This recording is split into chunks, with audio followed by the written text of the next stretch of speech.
Hi, I'm Becky from Eastern Regional Coal Archives at Craft Memorial Library, and today I was just going to share a little bit with you about Dr. Higginbotham.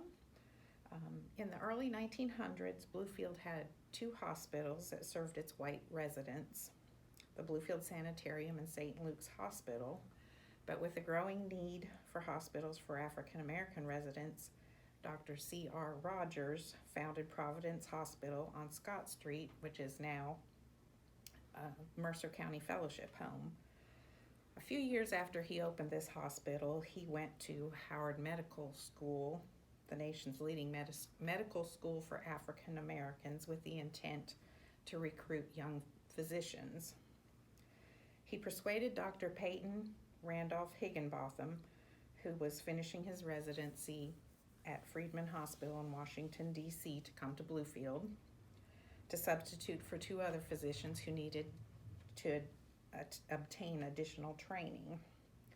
Dr. Higginbotham came and did the substitute, and then he returned to D.C. to finish his residency.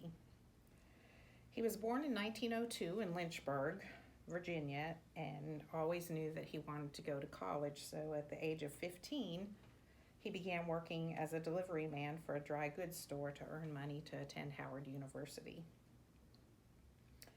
After he completed his residency at Freedman, he returned to Bluefield in 1926 and again started working with Dr. Rogers at Providence Hospital.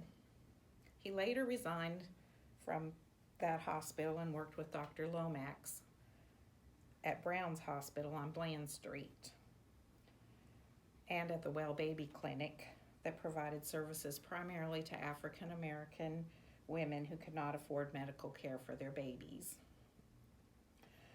Dr. Higginbotham was proud to note that he gave the first Democratic speech at Mercer County Courthouse, and he was the only African American at the time ever to be appointed to the West Virginia Board of Health and was named Citizen of the Year in 1986 by Bluefield City Board. Even until his death at 91, he continued to give physical exams to students at Bluefield State College. Eastern Regional Coal Archives received an anonymous donation in 2005 that included these booklets that contain birth records that kept by Dr. Higginbotham from the early 1940s until 1950s. And most of my information came from an article that you see here from the Observer.